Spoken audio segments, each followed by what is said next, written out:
Hi guys! Magandang gabi! Welcome back po dito sa Gandara SRU channel for Showbiz Update. Andito na naman nga po akong muli nagbabalik ang nagmamaganda po ninyong kachismosang Kim Pao upang magatid sa inyo ng latest update and fresh happenings patungkol kay Kim Chiu and Papi Paolo Avellino. And para nga po sa gabing ito ang atin po tatalakayin at pag-uusapan ay may kinalaman nga po dito sa muling pagbabalikan ni Kimi. Grabehan ngayon, tila wala pong kapaguran.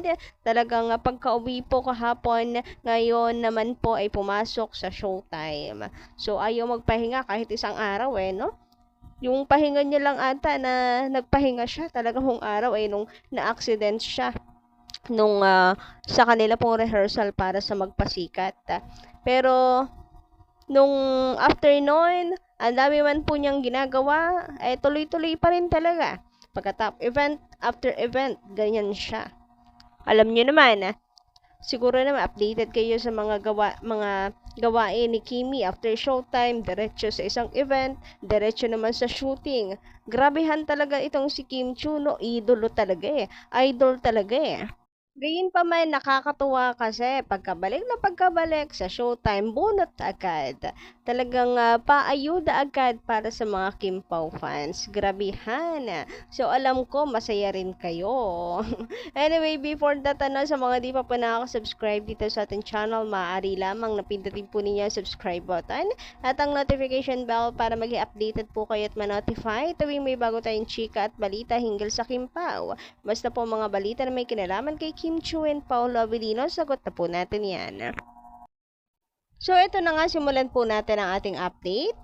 So, kanina, pagkabalik nga po nitong si Kim Chiu ay napagtripan po agad siya. Grabehan yon, nabinyagan agad si Kimi pagkapasok po niya ng showtime. I think itong si Vice Ganda, na-miss din si Kim Chiu no?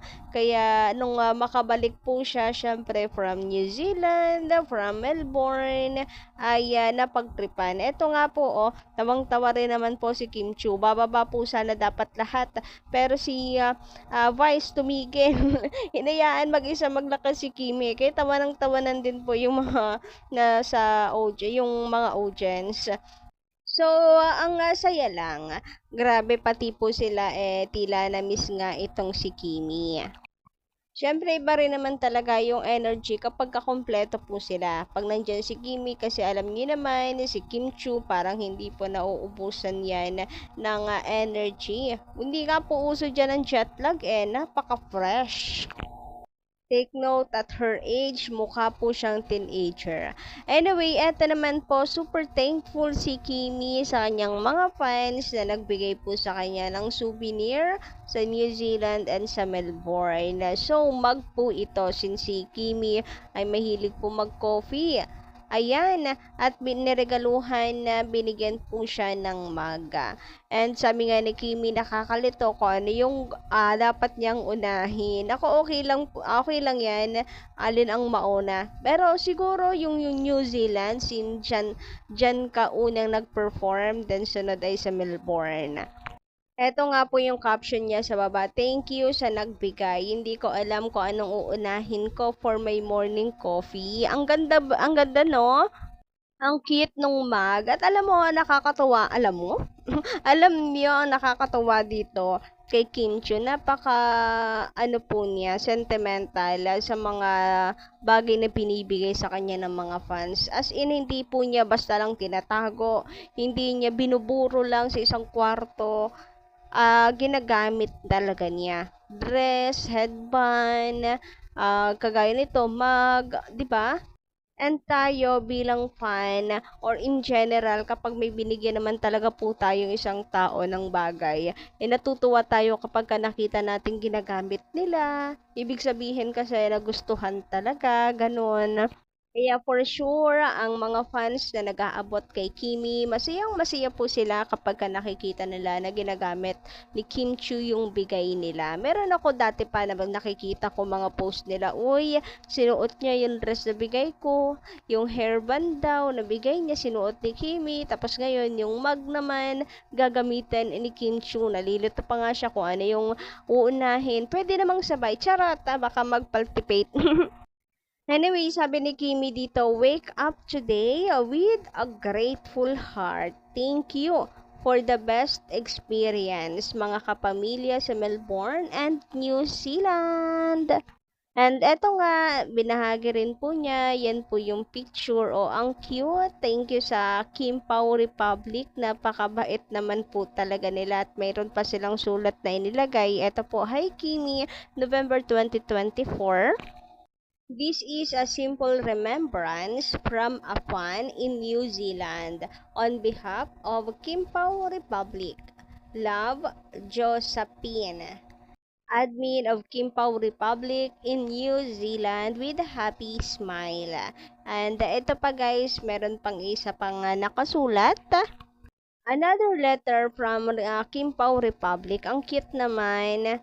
Dated 22 of November 2024. Kia ora, Kimi, welcome to New Zealand. As one of the admins of Kim Pao Republic, it's a dream come true to finally see you in person. Your talent, hard work, and kindness have always inspired me. And having you here feels so surreal. Thank you for being so much thank you for bringing so much joy to our lives. This moment means the world to me, and I will treasure it forever. Nako, for sure, since si Kimi medyo mababaw din naman po ang kaligayahan. Ang kanyang luha, natutunaw ang kanyang puso sa pagbabasa po nito. Siya'y happy sa mga sulat nyo. Napaka-sweet. From Josephine, admin of Kim Pao Republic, New Zealand.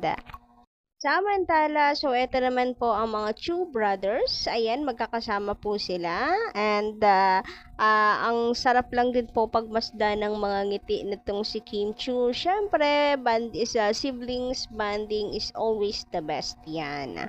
Sabi nga, di ba? Maging kaaway mo na ang lahat, wag lang ang mga kapatid mo. Kasi, syempre, sila yung nandyan sa'yo, sa tabi mo, oras ng pangangailangan mo pag adults na kayo. Talagang sila lang yung masasandalan mo. Samantala, dumako naman po tayo ngayon dito sa pinakasentro ng ating update sa gabing ito. Tungkol nga po ito sa pagbabalik ni Kim Chu. So ngayon, pagkabalik nga po ni Kimi, grabihan, bunot na bunot po agad. Talaga namang si Mimi Vice ay nagpakilig na naman sa mga Kim Pao fans. Ngunit subalit datapwat, meron pong napansin ng mga Kim Pao fans dito sa sinabi ni Mimi Vice. So, hindi lang daw ito sure na bunot kay Kimi, kundi talagang pangbubuking sa Kim Pao. Kasi napaka-ano naman daw talaga, timing. Napaka-timing na pinag-uusapan ngayon ng mga fans na baka sumunod nga raw di umano si Papi Paolo kay Kimi. Tapos, biglang sasabihin ni Vice Ganda na ganun din ba siya sa'yo? Nakasunod? Ganon. Na back to you itong si Kim Chu Kasi bumanat po siya sa tambalang JM Fiang. Kaya na back to you si Kimi. Pero timing sa pinag-uusapan ng Kim Pao fan. So, di kaya daw di umano ay pangbubuking ni Vice Ganda at ayuda sa mga fans na totoong magkasama ang Kim Pao. Tapos si Kimi, ang ganti niya lamang po ay talagang ngiti na parang kinikilig kaya hindi maiwasang mag-overthink talaga ng mga fans. So, ito nga yung video guys para mas maunawaan ninyo at mas ma-analyze po ninyo yung sinabi ni Vice Ganda. Pa-comment po sa baba if you are agree sa sinasabi ng ilang Kim Pao fans. Ayaw mo yun? Lagi siyang nakasunod sa'yo. Ganun din ba siya sa'yo?